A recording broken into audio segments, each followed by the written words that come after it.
Hello friends, आज हमारे YouTube channel पर आपका स्वागत है। यूट्यूब चैनल का नाम जान ही रहे हैं आप लोग, है ना, क्योंकि रोज आप लोग पढ़ रहे हैं, है ना। चलिए ठीक है, तो आज का हम लोग का टॉपिक है रासायनिक संयोजन के नियम। क्या है भाई? रासायनिक संयोजन के नियम, है ना। जी भाई, हाँ, कोई दिक्कत हो तो आप बता सकते हैं। कोई दिक्कत है? समझ में आ रहा है? बहुत अच्छा, धन्यवाद रिंकू। चलिए ठीक है, पढ़ते रहेंगे बहुत अच्छे से। ठीक है भाई, और जो नहीं आएगा समझ में उसको कमेंट करेंगे, उसका आंसर दिया जाएगा और आपको अच्छे समझाया जाएगा। हाँ, साथ में नोट बनाते चलेंगे। आप बनाते चलेंगे, बहुत अच्छी बात है, वेरी गुड। चलिए, तो हम लोग आज पढ़ेंगे रासायनिक संयोजन के नियम, है ना। तो रासायनिक संयोजन में आपके 3-4 नियम पढ़े हैं आप लोग। तो उसमें से पहला नियम क्या है आपका? द्रव्यमान संरक्षण का नियम, जिसको लेवाशियर ने दिया है।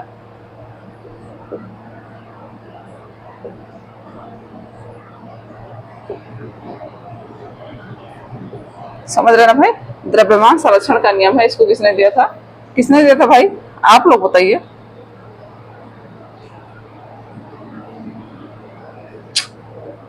एकदम सिंपल सी बात है।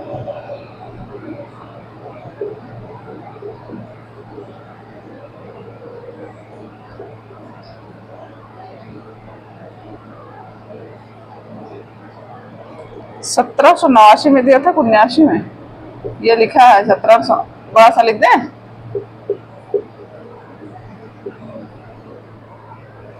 क्या भाई, द्रव्यमान संरक्षण का नियम किसने दिया था भाई? लेवाशियर ने दिया था 1789 ईस्वी में। इन्होंने क्या कहा था भाई? इन्होंने कहा था कि जो कोई वस्तु होता है उसका द्रव्यमान क्या है, वो खत्म नहीं होता है। समझ रहे हैं ना? जैसे आपने ऊर्जा संरक्षण का नियम पढ़ा था, सेम वैसे द्रव्यमान संरक्षण का नियम है। उसमें क्या कहा गया भाई कि कोई वस्तु होगा, उसके द्रव्यमान को हम क्या करते हैं भाई? ना तो उत्पन्न कर सकते हैं, ना नष्ट कर सकते हैं, बल्कि उसे एक रूप से दूसरे रूप में परिवर्तित कर सकते हैं। मतलब उसके द्रव्यमान को हम ना ज्यादा कर सकते हैं, ना कम कर सकते हैं, बल्कि उस द्रव्यमान को एक फॉर्म से दूसरे फॉर्म में कन्वर्ट कर सकते हैं। इसी को हम क्या कहते हैं? द्रव्यमान संरक्षण का नियम कहते हैं। समझ में आ गया भाई? समझ रहे हैं ना मेरी बात?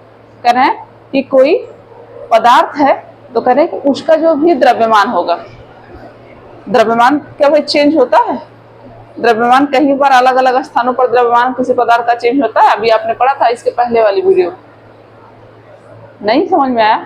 द्रव्यमान चेंज नहीं होता है ना, गुरुत्व सॉरी भार चेंज होता है। वो क्यों चेंज होता है आपको बताया गया था, क्योंकि भार जो है वो पृथ्वी पर सॉरी किसी वस्तु पर लगने वाला गुरुत्व बल है, वो भार होता है। तो क्योंकि गुरुत्व बल अलग अलग स्थानों पर चेंज होता है, तो जाहिर सी बात उसका भार भी चेंज होगा, लेकिन जो द्रव्यमान है वो चेंज नहीं होता है। समझ में आया?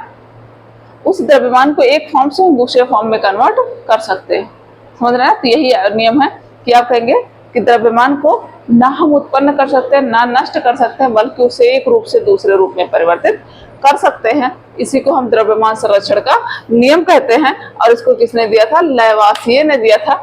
कब दिया था भाई? 1789 ईस्वी में। कब दिया था भाई? 1789 ईस्वी में। दूसरा है स्थिर अनुपात का नियम।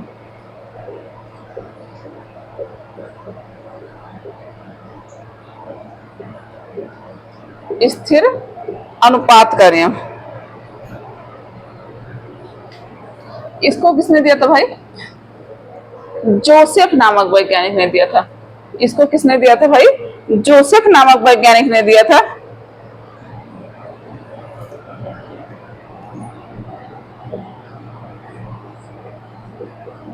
इनके अनुसार क्या है?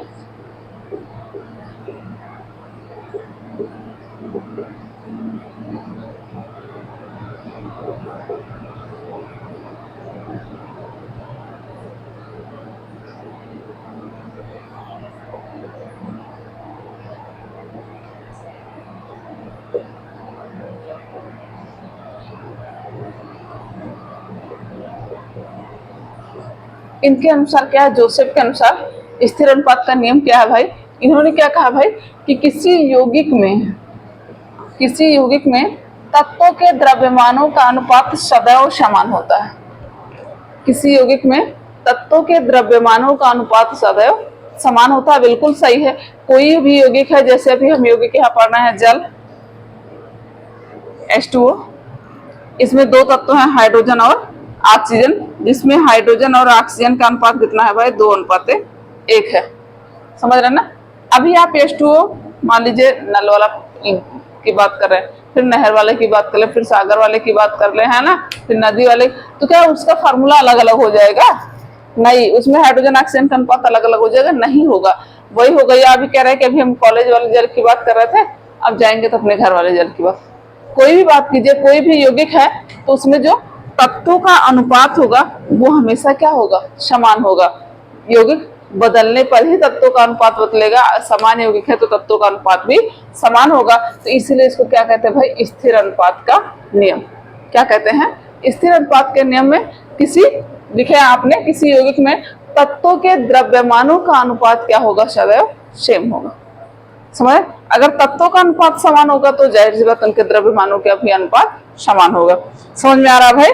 उनके द्रव्यमानों का भी अनुपात समान होगा। तो अगला हम लोग पढ़ेंगे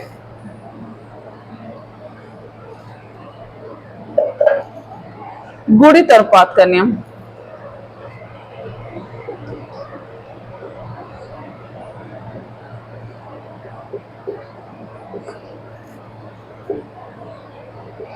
इसको किसने दिया था भाई?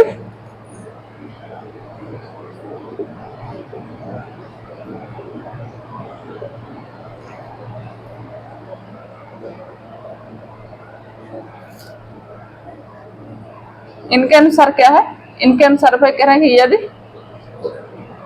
दो तत्व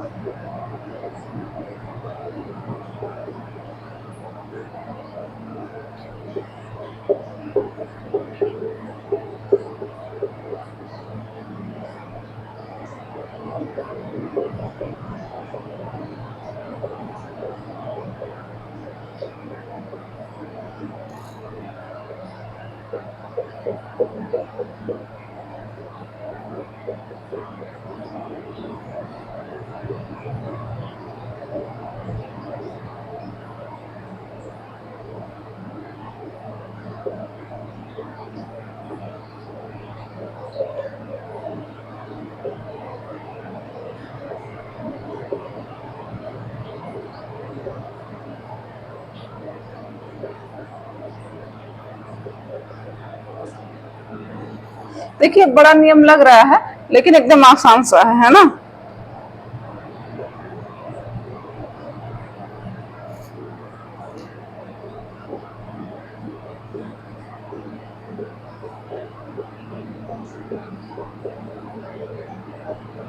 ये इतना बड़ा सा है लेकिन ये एकदम आसान सा है। कैसे? गुणित अनुपात का नियम अगला कौन सा है भाई? गुणित अनुपात का नियम है। इसे 1803 ईस्वी में डाल्टन ने दिया था। किसने दिया था भाई? 1803 ईस्वी में डाल्टन ने दिया था। उन्होंने क्या बताया था भाई? देखिए लिखा है, यदि दो तत्व संयोजित होकर एक से अधिक यौगिक बनाते हैं तो एक तत्व के साथ दूसरे तत्व के साथ संयुक्त होने वाले द्रव्यमान छोटे पर पूर्णांक के अनुपात में होते हैं। अरे एकदम सिंपल सा है ना? इसके उसमें ज्यादा वो नहीं करेंगे। कर है कि जैसे कोई तत्व है भाई, समझ रहे ना, कोई तत्व है, वो आपस में जब संयोजन करते हैं, दो या दो से अधिक तत्व मिलकर ही तो यौगिक बनाते हैं। वो एक निश्चित अनुपात में मिलते हैं, है ना, तभी तो यौगिक बनाते हैं। तो वही कह रहे हैं कि कोई तत्व जो संयोजन करके यौगिक बना रहे हैं, समझ रहे हैं ना, वो मान लीजिए क्या करें, एक अधिक तत्व, जैसे कोई भी तत्व है, जैसे भी हमने क्या लिखा था भाई, H2O, दो तत्व है, संयोजन कर रहे हैं, संयोजन करके यौगिक बना रहे हैं। तो अब कह रहे हैं कि जो इनका और इनका संयोजन एक दूसरे के साथ जो संयोजन कर रहे हैं, तो जो यौगिक में उनका अनुपात लिखा जाता है वो एक न्यूनतम अनुपात में लिखा जाता है। जैसे जैसे इसको हम ऐसे भी लिख सकते हैं ना, ऐसे लिख दे, अरे पता नहीं क्या है, H2O का ही 3 मॉलिक्यूल है ना, तो इसको ऐसे थोड़ी लिखा जाता है H2O, ये भी तो इसके न्यूनतम अनुपात में लिखा जाता है, इसको ऐसे कर दिया गया। तो आपको क्या हो गया, ये समझ रहे ना मेरी बात, जिससे आपको समझने में कोई दिक्कत ना हो और याद करने में, पढ़ने में, किसी में भी। तो कह रहे हैं कि दो दो या दो से अधिक तत्व जब संयुक्त होकर के कोई यौगिक बना रहे हैं तो उनके जो संयोजन में तत्वों का जो अनुपात होगा वो क्या होगा, उनका एकदम लघुत्तम पूर्णांक होगा। समझ रहे ना मेरी बात, समझ में आ गया है? किसी कोई दिक्कत है भाई? नहीं? तो ये आपके चारों नियम थे, द्रव्यमान संरक्षण का नियम और स्थिर अनुपात का नियम, गुणित अनुपात का नियम। 4 है कि 3 है भाई? अभी एक गैलुशेक नियम। अच्छा चलिए ठीक है, कोई बात नहीं है।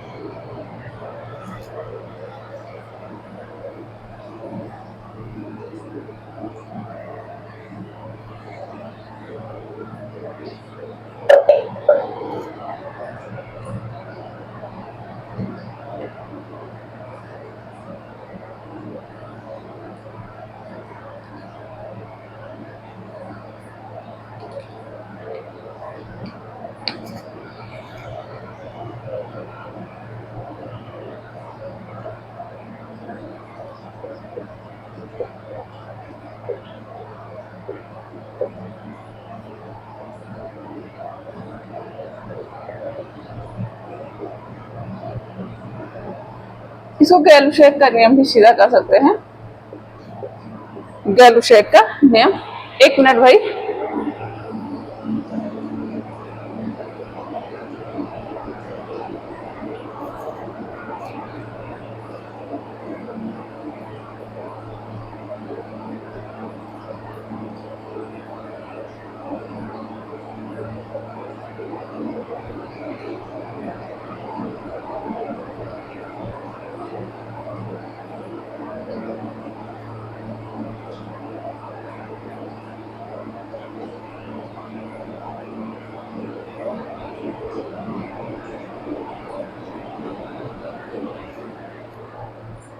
सॉरी भाई, है ना? कोई, चलिए ठीक है, आगे चलते हैं। गैलुशेक का नियम क्या है भाई?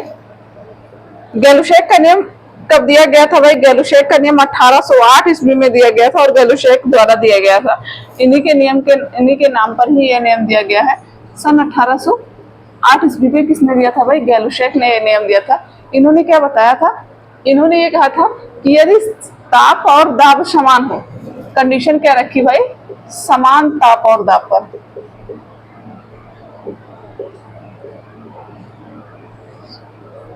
समान ताप और दाब पर गैसों के आयतन भी क्या होते हैं? समान होते हैं। इनका एकदम आसान सा नियम है। कह रहे हैं कि यदि डिफरेंट गैस ले, है ना, अगर उस पर जब प्रेशर लगाए, टेम्परेचर और प्रेशर सेम हो, तो कह रहे हैं कि गैसों के आयतन भी क्या होंगे? समान होंगे। मतलब 1808 ईस्वी में ये नियम इन्होंने क्या कहा भाई? कि समान दाब और ताप पर गैसों के आयतन भी समान होते हैं।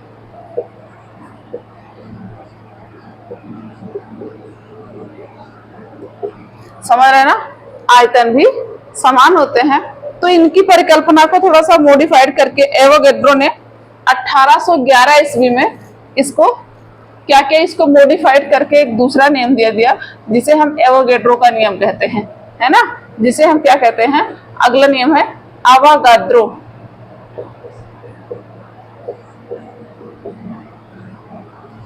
या इसे कहते हैं एवोगैड्रो नियम।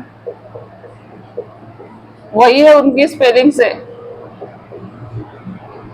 और नाम की स्पेलिंग के अकॉर्डिंग लिखा गया है ना। इस नियम को उन्होंने थोड़ा सा मॉडिफाइड किया। उन्होंने क्या कहा कि समान ताप और दाब पर गैसों के समान आयतनों में अणुओं की संख्या समान होती है। समझ रहे हैं ना मेरी बात भाई? उन्होंने 1811 ईस्वी में इस नियम में मॉडिफिकेशन करके उन्होंने क्या कहा? उन्होंने कहा कि समान ताप और दाब पर समान आयतन में गैसों के अणुओं की संख्याएं क्या होती हैं भाई? समान होती हैं। समझ रहे हैं ना? कह रहे हैं कि यदि गैस कोई ले, डिफरेंट गैस ले, ए और बी कोई गैस ले, कह रहे हैं कि यदि दोनों का ताप और दाब समान है और आयतन, तो कह रहे हैं कि अब इस समान आयतन में अणुओं या मोलों की संख्याएं भी क्या होंगी? समान होंगे। समझ रहे हैं ना भाई, अणुओं या मोलों की संख्याएं भी क्या होंगी, समान होंगी। तो याद रखेंगे, इंपॉर्टेंट नियम है। आप बताएंगे सन 1811 ईस्वी में आवागद्रो ने गैसों से संबंधित एक नियम दिया। उन्होंने इस नियम में क्या बताया भाई, इनके नियम के अनुसार क्या था, समान ताप और दाब पर गैसों के समान आयतन में, आयतन आपको कांस्टेंट करना पड़ेगा, समान आयतन में परमाणु अणुओं की संख्या, सॉरी परमाणु नहीं बोलेंगे क्योंकि गैस परमाणु के रूप में नहीं बल्कि किस रूप में पाई जाती है, अणु के रूप में पाई जाती है। हाँ, और लेकिन ये भी जाने रखेंगे कि कुछ गैसें हैं जो कि परमाणु के रूप में पाई जाती है, नहीं तो कहीं आपको मिल जाएगा तो आप तुरंत कहेंगे ये देखो मैम तो बोली थी कि ये अणु के रूप में पाई जाती है, परमाणु के रूप में कोई पाई ही नहीं जाती है। तो आप याद रखेंगे जो अक्रिय गैसें होती हैं शून्य वर्ग की, समझ रहे ना, वो गैसें परमाणु के रूप में पाई जाती है, उसके अलावा कोई भी गैस परमाणु के रूप में नहीं पाई जाती है। सारी गैसें किस रूप में पाई जाती है भाई, अणु के रूप में पाई जाती हैं। तो आप याद रखेंगे। तो चलिए ठीक है, हम लोग चलते हैं। गैलुशेक ने क्या कहा था भाई, गैलुशेक ने कहा था कि समान ताप और दाब पर समान आयतनों में गैसों के अणुओं की संख्याएं क्या होती हैं, समान होती है। समझ में आया, किसी कोई दिक्कत? लिख भी रहे हैं भाई साथ में। हम बार बार आपसे यही पूछते रहते हैं कि अगर आप नहीं लिख पाएंगे, ऐसे बोलने से नहीं हो पाता है तो बताइएगा, हम वैसे बोर्ड पर ही पूरा लिख देंगे, है ना। हमें लगता है कि शायद कुछ बच्चे बोर ना होने लगे कि जब एक तरफ से पूरा लिखा जाता है कहेंगे टाइम वेस्ट हो रहा है, इसीलिए हम क्या करते हैं ऐसे बोल के ही बता देते हैं और उसको रिपीट कर रहे हैं ना, 2-3 बार रिपीट कर देते हैं जिससे आप उसको आसानी से लिख सकें, है ना। अगर फिर भी आपको दिक्कत हो रही तो आप कमेंट कीजिएगा फटाक से, हम उसको क्या करेंगे पूरा बोर्ड पर लिख दिया करें, आप उसको स्क्रीनशॉट करके फिर बाद में नोट कर लिया करिए, है ना। ये बहुत ही इम्पोर्टेंट है आपका। और आपसे रोज हम यही कहते हैं कि अगर आप शुरू से लेकर लास्ट तक पढ़ लेंगे तो आपको केमिस्ट्री में क्या होगा, एक भी नंबर का ऐसा क्वेश्चन नहीं आएगा जो बिना मेरे पढ़ाए हुए का बाहर मतलब कि मेरे पढ़ाए हुए से अलग आ जाएगा। एकदम आपका टोटल 100%, चाहे वो बोर्ड एग्जाम हो चाहे वो वन डे एग्जाम कंपटीशन वाला हो, उसमें एक भी क्वेश्चन ऐसा नहीं होगा जो केमिस्ट्री के आप सॉल्व ना कर पाए, एकदम आसानी से आप सॉल्व कर लेंगे। इसलिए आप क्या करेंगे, चैनल पर बने रहेंगे और जब तक के लिए पढ़ते रहेंगे, स्वस्थ रहेंगे, मस्त रहेंगे और चैनल को ज़्यादा से ज़्यादा लाइक शेयर सब्सक्राइब करते रहेंगे भाई। धन्यवाद।